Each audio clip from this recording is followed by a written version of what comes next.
Hello again, ladies and gentlemen. Welcome back to the Sega Driven YouTube channel, and we're going to be looking at another LCD version of a Sega arcade, or just Sega video game in general, by Tiger Electronics.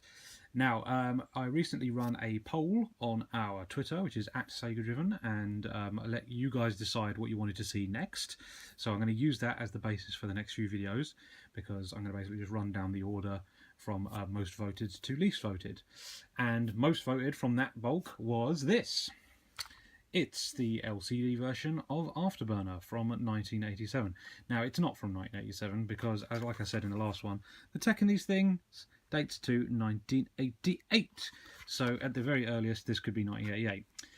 Now, I did mention that this is Tiger Electronics, but this does say Grandstand on it. Now, what happened at some point around about late 80s, I suppose, Tiger Electronics bought out Grandstand, and that's why a lot of these units look the same. But yeah, essentially the same company.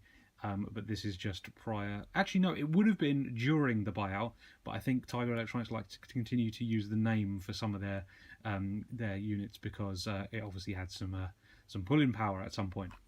But yeah, like I say, this is the LCD version of Afterburner. Now, I explained it briefly in the previous episode, but basically, if you don't know what's going on with these, they are self-contained units that have a sort of calculator-style display with very limited options for what it can display.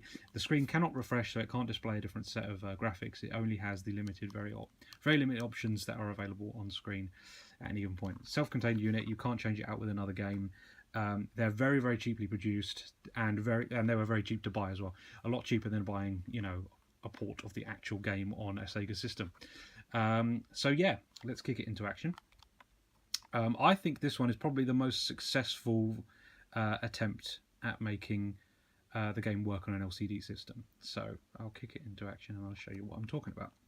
Oh, hang on, I've turned it off and on. So how do I start the... right, sorry, start again. Cool, right. So moving left and right, we have... Oh, that was a good start, wasn't it? So we have a fire for the Vulcan cannon and a bomb button, which is actually the homing missiles. So anything that moves into the reticle in the middle means that you can shoot it with the Vulcan cannon. And if it's off to the left or right, you basically maneuver the aircraft to the opposite side and then fire your homing missile. Well, it's not a homing missile because it's just a standard missile. It doesn't home in on enemies. So if I can line it up correctly, there you go, see? So you've got to be on the right to get planes on the left and vice versa. But yeah, it's a pretty decent attempt at making this work. I think it's very enjoyable to play. It's a little bit repetitive and it obviously lacks a few of the actual features of Afterburner, like you can't sort of go into the more sped up, actually use the afterburners on the craft and the aircraft and actually speed it up. I don't know why I'm saying aircraft and not just airplane. I don't know. I'm trying to focus on two things at once and it's failing miserably. Also, the sound is a tad irritating, but nowhere near as bad as that horribly repetitive and sped up version of Marvel Zone that we were having to endure in the previous episode.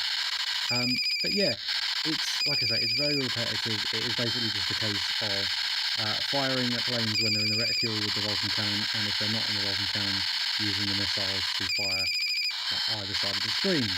And, rinse and repeat, and that's basically what you're getting.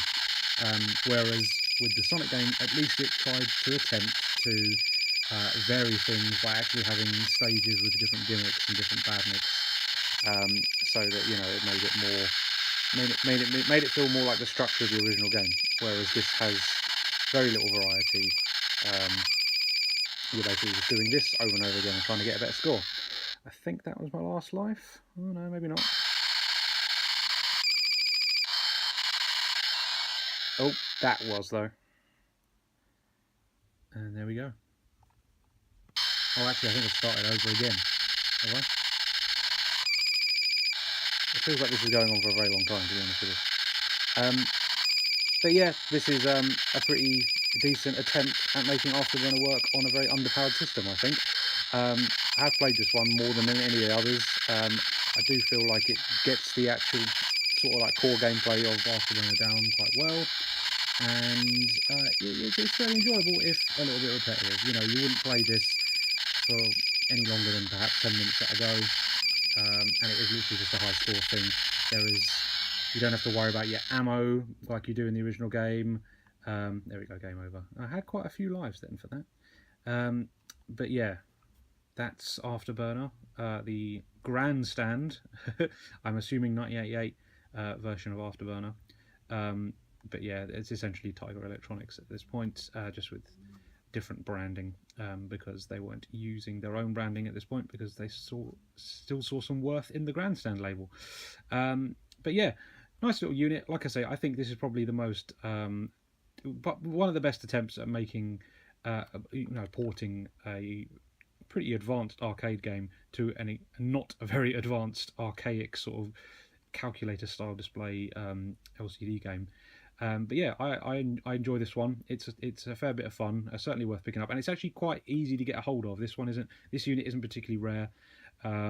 So yeah, I think I only spent about £10 on my copy, and I really wouldn't suggest anybody spend any more than that on one of these units. But yeah, if this looks like your sort of thing, I would recommend it because I've had some fun with it, and like I say, it does feel like Afterburner, which is pretty impressive for something so significantly underpowered.